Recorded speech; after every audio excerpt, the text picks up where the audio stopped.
복근이 여러분 안녕하세요. 이렇게 영상을 통해 만나니까 또 새롭죠? 네. 여러분 집에서 좀 편안하게 잘 쉬고 있나요? 저는 아마 지금쯤이면 한참 성캠 중이지 않을까라는 생각이 드는데 여러분 집에서 쉬는 동안 몸도 잘 쉬어야겠지만 여러분의 또 양식이 되는 책도 읽고 또 여러분 저번에 국어 시간에 얘기했던 것처럼 여러분이 해야 하는 과제도 열심히 했으면 좋겠습니다. 자, 그러면 시작해 보겠습니다. 우리가 눈발이라면이라는 시를 배우고 그 시를 패러디하는 그런 시를 여러분이 창작을 해와야 되는데 그래서 이 시를 쓰려면 우리가 눈발이라면이라는 시를 먼저 배워야겠죠. 그래서 한번 배워보도록 하겠습니다. 여러분에게 나눠드렸던 프린트 다들 가지고 있을 거예요. 만약에 학교에서 놓고 가서 가지고 있지 않다면 일단 영상을 보시고 시를 창작해오는 방향으로 해야 할 것 같습니다. 네, 일단 이름을 써봅시다. 이름을 쓰고요. 오늘 수업이죠 사실. 이 단원에서는 상징의 효과를 바탕으로 작품을 감상을 하고 이것을 활용하여 자신의 생각이나 느낌을 표현할 수 있어야 해요. 또 상징을 이용해서 시를 창작할 겁니다. 여러분은 안도현님의 우리가 눈발이라면 이라는 시를 배우고 이 시를 패러디하는 작품을 쓰게 될 거예요. 우리가 눈발이라면 이라는 시인데 안도현님 들어봤나요? 안도현님 시 중에서 가장 유명한 시는 뭐냐면 연탄재 함부로 차지 마라 하는 시 있잖아요. 그 시가 가장 유명한데 너에게 묻는다라는 시예요. 연탄재 함부로 발로 차지 마라. 너는 누구에게 한 번이라도 뜨거운 사람이었느냐 하는 그런 시가 유명한데 우리가 눈발이라면 이라는 시도 역시 유명합니다. 한번 같이 읽어볼 건데 네, 소리내서 각자의 방에서 소리내서 읽어주시기 바랍니다. 시작! 우리가 눈발이라면 안도현 우리가 눈발이라면 허공에서 쭈빗쭈빗 흩날리는 진눈깨비는 되지 말자. 세상이 바람 불고 춥고 어둡다 해도 사람이 사는 마을 가장 낮은 곳으로 따뜻한 한방눈이 되어 내리자. 우리가 눈발이라면 잠 못 든 이의 창문가에서는 편지가 되고 그 이의 깊고 붉은 상처 위에 돋는 새살이 되자 라는 시예요. 뭔가 되게 따뜻함이 느껴지나요? 우리가 눈발이라면 이라는 시에서 눈발이 뭘까 얘들아? 눈발 눈에 발이 있나요? 내리는 눈일 텐데 내리는 눈의 내리는 모습이 눈발이겠죠. 우리가 그 내리는 눈이라면 이라고 생각하면 되겠지. 우리가 눈발이라면 어떤 눈이 되기를 원하는지 한번 봅시다. 우리가 만약에 눈발이라면 허공에서 쭈빗쭈빗 흩날리는 진눈깨비는 되지 말제요. 쭈빗쭈빗 이거는 머뭇머뭇 망설이는 모습을 나타내는 거죠. 그래서 모양이나 상태를 나타내는 머뭇머뭇하는 모양을 나타내는 의태어죠. 의태어. 모양이나 상태를 나타내는 의태어. 네, 그리고 그 다음 우리가 눈발이라면 쭈빗쭈빗 머뭇머뭇 흩날리는 그런 진눈깨비는 되지 말자.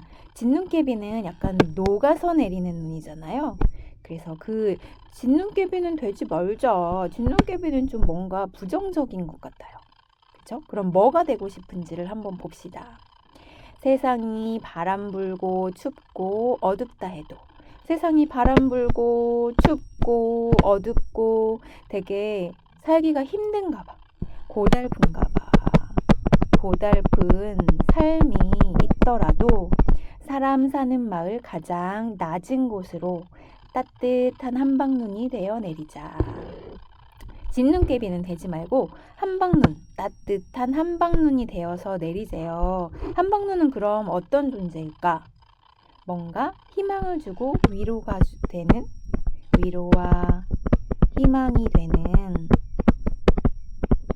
그런 존재겠죠. 그럼 그러면 한방눈과 진눈깨비는 서로 반대되는 대상이겠지. 진눈깨비는 그러면은 이웃에게 희망도 위로도 주지 않는 그런 외면하는 존재를 말하겠죠.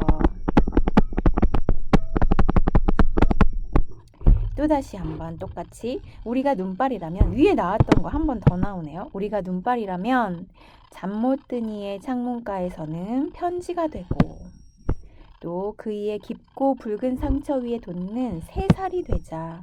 우리가 만약에 눈발이라면 다시 한번 나왔는데 편지가 되고 새살이 되자. 뭔가 그 사람들에게 위로가 되고 희망이 되고 하는 한방눈과 같이 그런 긍정적인 모습에 희망과 위로가 되는 그런 존재가 되자. 그런 의미를 가진 시가 되겠습니다. 그럼 이 시를 조금 더 보도록 할게요. 이 시를 조금 더 자세하게 본다면 정리를 해볼게요. 위에 잠깐 안도현님에 대해서 제가 정리를 해놨어요. 시인이고 개인 체험과 섬세한 감수성으로 민족과 사회의 현실을 이야기한 작품을 많이 썼어요. 이 작품도 역시 사람들에 대한 따뜻한 그 시인의 마음이 느껴지죠. 이웃을 사랑하는 마음. 자, 그러면 이 내용의 핵심을 정리해 보도록 합시다. 이 시는 형태가 딱 정해져 있나요? 아니면 자유롭게 쓴 것 같나요? 여러분이 시의 모습을 봤을 때 자유롭게 쓴 것 같죠? 그러니까 이 시는 자유시겠죠. 그리고 개인의 감정을 노래한 서정시에 속하겠죠. 제가 여러 번 얘기하지만 제 펜이 너무 오래된 펜이어서 글씨가 너무 미워요. 미안해요. 이 시의 성격은 뭐뭐 하자 하는 의지를 가지고 있는 의지적인 성격을 가지고 있어요. 의지적이면서 지금 진눈깨비, 한방눈, 편지, 새살 이런 상징적인 모습을 가지고 있죠. 상징하는 모습을 가지고 있어요. 상징적인 성격.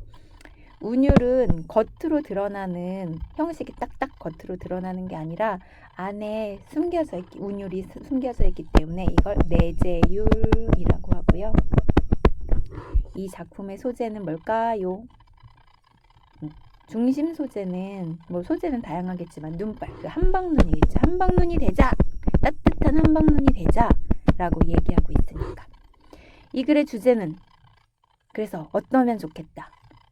편지와 새살처럼 한방눈처럼 이웃과 더불어서 함께 살아가고 싶다. 그런 이야기죠. 그래서 이웃과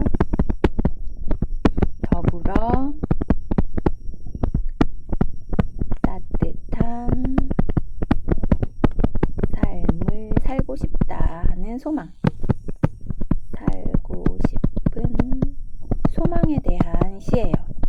이 작품의 특징을 봅시다. 시인이 지향하는 자기가 살고 싶은 삶의 태도를 뭐를 활용했냐면 상징이라는 방법을 사용했어요. 그래서 표현하고 있고 어떤 시어와 어떤 시어가 대립을 이루냐 하면은 긍정적인 시어와 부정적인 시어가 대립을 이루고 있어요. 긍정적인 시어는 뭐가 있을까? 그치? 한방눈, 편지, 새살 이런 게 긍정이겠고 그럼 부정적인 시어는?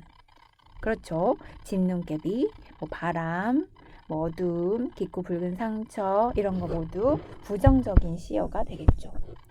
그것이 이 작품의 특징입니다. 자, 그럼 여러분 프린트를 넘겨보세요. 프린트를 넘기면 이쪽이 나오죠. 작품에 대해서 조금 더 깊이 이해할 수 있는 파일끈이 나옵니다. 1행부터 3행, 4부터 7, 8부터 12행 이렇게 나뉘어서 내용 정리를 하는 칸이 있는데 한번 여러분 잠깐 멈추고 한번 써보세요. 문제를 1, 2, 3, 4 모두 한번 풀어보고 그 다음에 여러분 다시 돌아와서 문제를 함께 풀어보겠습니다. 네, 풀고 왔나요? 네, 1부터 3행을 볼게요. 1부터 3행에서는 우리가 눈발이라면 뭐가 되지 말자고 하고 있나요? 진눈깨비. 진눈깨비는 되지 말자. 빨리 돈 벌어서 선생님 펜을 노트북을 바꿔야 될 것 같아요. 너무 안 나오죠. 4에서 7행에서는 사람이 사는 가장 낮은 곳에 뭐가 되어 내리자? 따뜻한 한방눈이 되어 내리자. 그리고 8에서 12행에서는 잠 못 든 이에 뭐가 되고 그 사람에게 편지가 되고 그리고 새살이 되자 뭔가 위로가 되는 그런 존재가 되고 싶다라고 얘기하고 있죠. 자, 이 시에서는 진눈깨비와 한방눈이 나오는데 이 특성은 어떤 사람을 이야기할까? 얘들아, 진눈깨비는 어떤 특성을 가지고 있다고 시에서 나왔어요. 쭈빗쭈빗한다, 머뭇머뭇거린다 그랬었죠. 머뭇머뭇 하는 모습이잖아요. 이렇게 흩날리는 그 모습이잖아요. 이런 사람은 어떤 사람일까? 그치? 앞에 나온 것처럼 어려운 사람에게, 그 이웃에 무관심한 사람.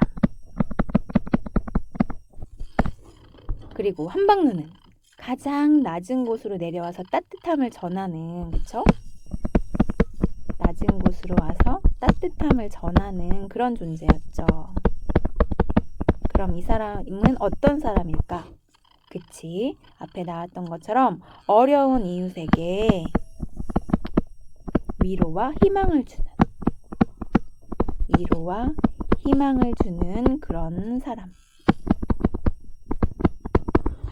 사람을 말하겠죠. 그래서 우리는 어떤 사람이 되자라고 말하고 있냐면 위로와 희망이 되는 그런 사람이 되자. 이웃에게 무관심하지 말고 뭔가 이웃에게 위로가 되고 희망이 되는 그런 사람이 되자라고 말하고 있어요. 3번, 잠 못 드는 이의 처지가 어떤지 생각해보고 편지와 새살은 무엇일지 써보자. 잠 못 드는 이, 여러분 잠 못 들어본 적 있어요? 언제 잠이 못 드나요, 여러분은? 지금 여기에서 나와 있는 이 잠 못 드는 이의 처지는 뭔가 되게 힘든 것 같아. 그치? 걱정도 있고, 걱정이 있으니까 불안하기도 하고, 고민도 있고, 뭐 요런 처지인 것 같아요.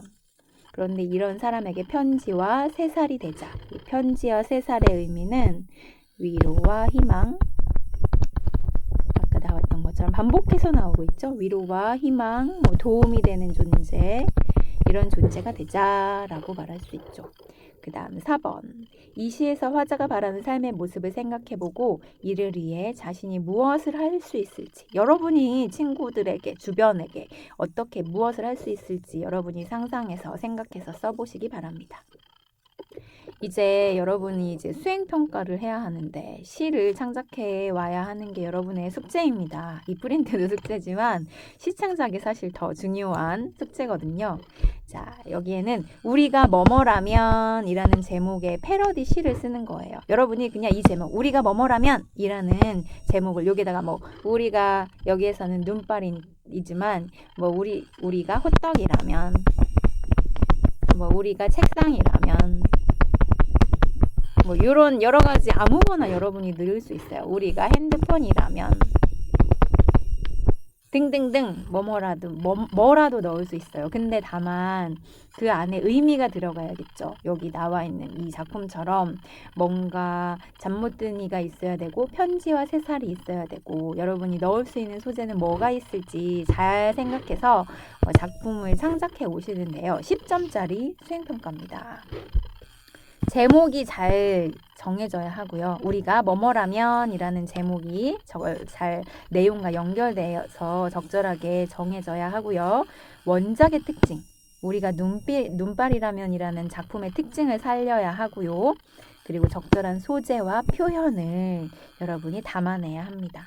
그리고 창의성 있게 여러분이 또 창작을 하셔야 되고요. 제출일은 여러분 돌아와서 국어 시간, 바로 제출일이 되겠죠. 여러분이 학교에 돌아와서 첫 번째 국어 시간이 제출일이 되겠습니다. 어떤 반은 수요일일 테고 어떤 반은 목요일일 거예요.